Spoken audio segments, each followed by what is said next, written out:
اچھا غازی صاحب، یعنی اگر میں تو کہتا ہوں کہ اسلامی حکومت ہوتی ہے نا تو آپ کو قید کی سزا تو کم ہے، تو آپ کو جو ہے نا وہ اعلیٰ سزا ملنی چاہیے تھی، جو آپ نے قرآن مجید کے ساتھ حشر کیا ہے۔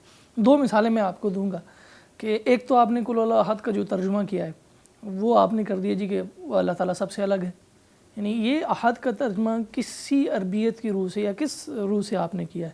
اسی طرح غصان احوا کا ترجمہ ہے تو وہ آپ نے سرسبز و شاداب کا کر دیا ہے، حالانکہ مولانا اصلاحی جن کو آپ اپنا استاذ مانتے ہیں انہوں نے ایک دوسری جگہ اس کا ترجمہ جو ہے وہ کوڑے سے کیا ہے۔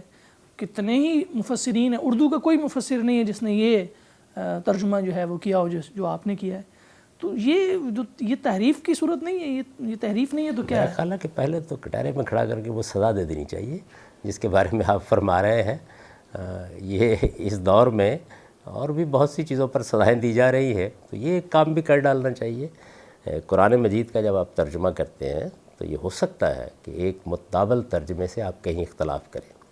یہ جس آپ نے سورہ اخلاص کے ترجمے کا حوالہ دیا، یہ تو مولانا امین احسن اصلاحی کا ترجمہ ہے، اس وجہ سے اس میں تو پھر ان کے لیے بھی سزا کا اعلان کرنا پڑے گا۔ تو ہم تو یعنی دونوں کو تحریف مان رہے ہیں، ہم تو ایک کو نہیں مان رہے، آپ نے کی ہے تو انہوں نے کی۔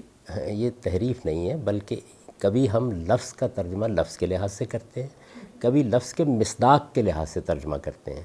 یعنی عہد واحد کے معنی میں نہیں ہے، یہ اللہ کی احدیت کو بیان کرتا ہے، یعنی وہ یکتا ہے، وہ یگانہ ہے۔ تو یکتائی اور یگانگی کو یکتا اور یگانہ کے لفظ میں بیان کیا جا سکتا ہے، اور اردو محاورے کے مطابق وہ سب سے الگ ہے میں بھی بیان کیا جا سکتا ہے۔ تو اس وجہ سے یہ کوئی تحریف نہیں ہے۔ دیکھیں اصل میں تو یہاں بیان کرنے کا مقصد یہ ہے کہ اللہ کا اکیلا ہونا مقصد ہے بیان کا، کیونکہ اگلی اس کی آیات بھی دیکھ لیجیے، اور جس مفہوم میں یہ بیان کی، جس معاشرے کے سامنے یہ بیان کیا جا رہا ہے، اس کا تو اشکال یہ ہے نا کہ اللہ تعالیٰ، وہ بھی یہ مانتے ہیں کہ اللہ تعالیٰ اکیلا ہے، سب سے بڑا ہے، لیکن یہ جو معبود ہیں ان کے ساتھ ہیں، تو کیسے آپ مصداق طے اسی کرتے کو ہیں یکتا اور یگانہ کہتے ہیں۔ یعنی یکدائی اور یگانگی کا مطلب ہی یہ ہے کہ اللہ تعالیٰ جیسا کوئی نہیں ہے، وہ معبود ہونے کے لحاظ سے، وہ اس کائنات کا بادشاہ ہونے کے لحاظ سے، وہ خلق و امر کا مصدر ہونے کے لحاظ سے بالکل تنہا ہے۔ تو تنہائی، یگانگی اور یکتائی کو بیان کرنے کے لیے مختلف اسالیب مختلف زبانوں میں اختیار کیے جاتے ہیں۔ ایک یہ اسلوب بھی ہے، آپ کہہ سکتے ہیں کہ نہیں یہ اسلوب بہتر نہیں ہے، کوئی دوسرا اختیار کر لینا چاہیے۔ تو آپ دیکھیں البیان میں نے اس کو اختیار نہیں کیا، یہ مولانا امین احسن اصلاحی کا اختیار تھا، اور میرے نزدیک اس میں کوئی غلطی نہیں ہے۔ غصان احوا کے بارے میں یہ گزارش ہے کہ قرآن مجید میں بھی اور عربی زبان بھی جتنی کچھ میں جانتا ہوں اس میں بہت سے الفاظ ایسے ہیں کہ جو بالکل تضاد کے ساتھ استعمال ہو جاتے ہیں، یعنی ایک ہی لفظ ایک معنی رکھتا ہے اور اس کے بالکل متضاد مفہوم میں بھی استعمال ہو جاتا ہے۔ تو یہی غصان کا معاملہ ہے۔ اس پر مولانا حمید الدین فرائی نے اپنی تحقیق بیان کی ہے اسی سورہ کی تفسیر میں، وہ تحقیق آپ پڑھ لیجئے، اس کے دلائل انہوں نے دیے ہیں۔ یہ بتایا ہے کہ اس میں احوا کی صفت کیا کردار ادا کر رہی ہے، موقع کلام کیا کردار ادا کر رہا ہے۔ اس طرح کی چیزوں کو تحریف نہیں کہا کرتے۔ ایک صاحب علم سے آپ اختلاف کر سکتے ہیں، میں نے جانچ پرکھ کر دیکھا کہ ان کی یہ رائے ٹھیک ہے۔ اسی رائے کو میرے جلیل القدر استاذ مولانا امین احسن اصلاحی نے اپنی تدبر قرآن میں اختیار کی ہے۔ ایسی بہت سی مثالیں دی جا سکتی ہیں کہ جس میں آپ دیکھیے کہ مولانا اشرف علی تھانوی صاحب نے ایک ترجمہ کیا ہے، یا مولانا محمود الحسن نے کیا ہے، یا ڈپٹی نذیر احمد نے کیا ہے، یا مولانا سید ابرار صاحب مودودی نے کیا ہے، اور وہ ترجمہ اس سے پہلے کے لوگوں نے نہیں کیا ہوا۔ تو اس کو دیکھ کر اس طرح کی وحشت پیدا ہونا یا یہ فتویٰ لگا دینا کہ یہ کوئی قرآن میں تحریف ہو گئی ہے، قرآن مجید کو ایک مسلمان دیانتداری کے ساتھ سمجھنا چاہتا ہے تو بعض اوقات ایک رائج اسلوب کو چھوڑ کر وہ اپنی بات کو کسی دوسرے اسلوب میں بیان کرتا ہے۔ یہ اسالیب کا اختلاف ہے۔ غصان احوا کے بارے میں یہ بالکل ٹھیک ہے کہ چونکہ وہ عام طور پر کسی چیز کے بالکل پیمردہ ہو جانے کے لیے، ختم ہو جانے کے لیے، خاشاک ہو جانے کے لیے استعمال ہوتا ہے، اور اس کے برعکس بھی استعمال ہوتا ہے، تو زیادہ غلبہ اس کا رہا۔ اس پر بڑی تفصیلی بحث کی ہے مجموعہ تفاسیر فراہی میں، آپ اس کو دیکھ سکتے ہیں اردو میں دیکھنا چاہیں، اور اگر آپ عربی میں دیکھنا چاہیں تو اسی سورہ کی تفسیر میں آپ اس کو دیکھتے ہیں۔ سورہ اعلیٰ کی تفسیر الگ سے چھپی ہوئی موجود ہے، اس میں مولانا حمید الدین فرائی نے اس کے دلائل دے دیے ہیں۔ امام فرائی کے بارے میں آپ یہ بات نہیں کہہ سکتے، اور میرا خیال ہے کوئی صاحب علم بھی اس کو سننا پسند نہیں کرے گا، کہ وہ قرآن مجید میں تحریفات کیا کرتے تھے۔ زیادہ سے آپ یہ کہہ سکتے ہیں کہ ان کی فلاں رائے ہمارے نزدیک ٹھیک نہیں ہے، اور ہم اس کے یہ دلائل. لیکن سر آپ اصول یہ آپ نے خود بیان کیا ہے کہ قرآن کے صرف وہ معنی لیے جائیں گے جو معروف ہیں، یہ آپ کا اصول ہے اور یہ آپ کا مسئلہ بھی ہے. آپ جو اصول آپ بیان کرتے ہیں اس پہ عمل نہیں کرتے. اصول ایک طرف آپ یہ بیان کر رہے ہیں کہ معروف معنی لیے جائیں گے، خود غیر معروف معنی. دیکھیے پہلی چیز تو یہ ہے کہ اس جرم کا ارتکاب اصل میں نے کیا نہیں تھا، یہ مجھ سے پہلے کچھ بزرگ کر چکے تھے. پہلی بات یہ ہے. دوسری چیز یہ ہے کہ معروف معنی کیسے متعین ہوں گے. ظاہر ہے کہ جو عربی زبان میں کسی لفظ کا معروف مفہوم ہے وہ شائع و زائع ہوتا ہے. شائع و زائع مفاہیم ہی کے مطابق قرآن مجید کی تفسیر کی جاتی ہے. کسی جگہ کے اوپر اگر یہ معلوم ہوتا ہے کہ غلطی لگ گئی ہے لوگوں کو کسی مفہوم کو بیان کرنے میں، تو کوئی محقق اپنی تحقیق بیان کرے گا اور اس کے بعد قرآن مجید کے جو معروف مفاہیم پر مبنی آیت ہے وہی اصل میں فیصلہ کن کردار ادا کرے گی.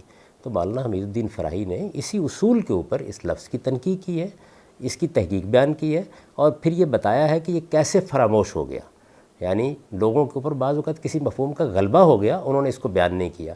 یوں نہیں ہے کہ یہ مفہوم معروف نہیں ہے، یوں ہے کہ قرآن مجید میں اس کو لینے کا معاملہ اس طرح سے معروف نہیں رہا. تو ایک ہے زبان کے اندر کیا چیز معروف ہے اور کیا چیز شاذ ہے، اس کو تو انہوں نے بیان کر دیا کہ یہ معروف مفہوم ہے، اس کے بہت سے نظائر دے دیے. لیکن یہ کہ قرآن کے مترجمین نے عام طور پر چونکہ اس کو قبول نہیں کیا تو یہ خیال ہوتا ہے کہ شاید یہ شاذ مفہوم ہے. اسی گفتگو میں آپ نے کچھ درجن ایک بار تو جو ہے وہ مدارس کو تنقید کا نشانہ بنایا اس بنیاد پر کہ وہ تقلیدی ذہن ہے اور اس تقلیدی ذہن کی وجہ سے آپ کو بات سمجھنی مشکل ہو رہی ہے، اور خود آپ جو ہے وہ اپنے اساتذہ کی بات کو بے عینی ہی مان رہے ہیں اور اس پہ جو ہے وہ ایمان لا رہے ہیں. تو یہ کیا؟ میں ایمان تو نہیں لاتا، ان کی بات کو پرکھتا ہوں، جانچتا ہوں، اسی طرح جس طرح دلائل کی بنیاد پر باقی اہل علم کی بات کو جانچتا ہوں. ان کو دلیل بھی بناتے ہیں، جیسے ابھی آپ دلیل کے طور پر پیش کر رہے ہیں. دلیل کے طور پر پیش نہیں ہے، میں نے صرف توجہ دلائی تھی کہ اگر آپ نے کٹہرے میں کھڑا کرنا ہے تو کچھ اور بزرگوں کو بھی کھڑا کر لیں. یعنی یہ رائے میری نہیں ہے محض، لیکن میں اس رائے کو ٹھیک سمجھتا ہوں. یعنی دلائل کی بنیاد پر میں نے اس کو قبول کیا ہے. جن معاملات میں میں ان کی رائے پہ قائل نہیں ہو سکا اس کی دسیوں مثالیں موجود ہیں، قرآن کی تفسیر میں موجود ہے، میری کتاب میزان میں موجود ہیں. یعنی آپ دیکھیے میرے جلیل القدر استاد مولانا امین حسن اصلاحی کی بہت ہی اچھی کتاب ہے دعوت دین اور اس کا طریقہ کار.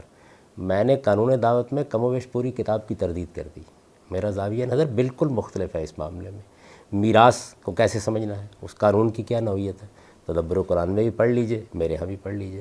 دسیوں مقامات ہیں. یعنی اگر آپ یہ مرتب کرنا چاہیں کہ میں نے اپنے جلیل القدر اساتذہ سے کہاں کہاں اختلاف کیا ہے تو ایک اچھی خاصی کتاب مرتب کی جا سکتی ہے. تو اس وجہ سے یہ تقلیدی ذہن نہیں ہے. یعنی تقلیدی ذہن کا یہ مطلب نہیں ہوتا کہ آپ نے ہر بات کو رد کر دینا ہے. جو بات دلیل کی بنیاد کے اوپر قابل قبول ہوگی قبول کی جائے گی، جو نہیں قابل قبول ہوگی اس کے بارے میں آپ توقف کا رویہ اختیار کر لیں گے اور جو آپ کی رائے ہے اس کو آپ بیان کر دیں گے. صحیح. اس میں مسئلہ پھر وہی آ گیا نا کہ اگر وہ تو کوئی رائے اختیار کرے اپنے اکابر کی، اپنے بڑوں کی، اور بلکہ اس کے ساتھ ہی آپ کے ساتھ بھی یہ مسئلہ ہے کہ آپ یعنی آپ نے جیسے دو مثالیں دی کہ میں نے اپنے بزرگوں سے اختلاف کیا، اپنے جو استاد ہیں ان سے اختلاف کیا، تو یہ انفرادیت کا شوق نہیں کہ آپ نے اختلاف ہی کرنا ہے؟ یعنی ادھر سے بھی آپ نے سب سے اختلاف کیا کہ مختلف بات سارے کرنا آپ کا شوق ہے سر. آپ کے مختلف ہیں ادھر سے، یعنی دیوبندی ہو، بریلوی ہو، یعنی آپس میں تو چلو یہ ان کا اختلاف ہوتا ہی ہوتا ہے، لیکن آپ کے بارے میں تو سارے متفق ہیں کہ آپ جو ہے وہ غلط کام کر رہے ہیں اور دین کا غلط فہم آپ نے سمجھا ہے. تو یہ، اور اپنے اساتذہ سے بھی آپ اختلاف کر رہے ہیں، تو یہ کیا کوئی انفرادیت کا شوق ہے یا کیا وجہ کیا ہے اس کی؟ اس کا جواب تو میں بہت پہلے دے چکا ہوں. جب یہ نشست شروع ہوئی تو اس وقت میں نے عرض کر دیا تھا کہ میں ایک طالب علم ہوں اور طالب علم کے طریقے کے اوپر میں سمجھوں گا. اگر میری سمجھ میں میرے استاد کی بات آ گئی ہے تو سر تسلیم خم، نہیں سمجھ میں آئی تو جو میری بات سمجھ میں آئے گی وہ میں دلائل کے ساتھ بیان کر دوں گا. اصل میں دیکھیے اسی کو میں کہتا ہوں تقلیدی ذہن. تقلیدی ذہن کیا ہوتا ہے؟ یعنی آپ یہ دیکھتے ہیں کہ دوسرے لوگ کیا بات کہہ رہے ہیں، وہ اگر آپ کے اکابر ہیں، وہ آپ کے اساتذہ ہیں، تو پھر آپ ان سے اختلاف کی جسارت نہیں کرتے. میں اسی چیز کو ختم کر دینا چاہتا ہوں. میرے نزدیک ہمارا ذہن ایک طالب علم کا ذہن ہونا چاہیے. طالب علم استدلال کی بنیاد پر چیز قبول کرتا ہے، استدلال کی بنیاد پر رد کر دیتا ہے. دوسرے کو حق حاصل ہے کہ وہ استدلال کی بنیاد پر اس کی بات کی غلطی واضح کر دے. میں تو کہتا ہوں کہ اسلامی حکومت ہوتی نا تو آپ کو قید کی سزا تو کم ہے، تو آپ کو جو ہے نا وہ اعلیٰ سزا ملنی چاہیے تھی جو آپ نے قرآن مجید کے ساتھ حشر کیا ہے. اور یہ آپ کا مسئلہ بھی ہے، آپ جو اصول آپ بیان کرتے ہیں اس پہ عمل نہیں کرتے.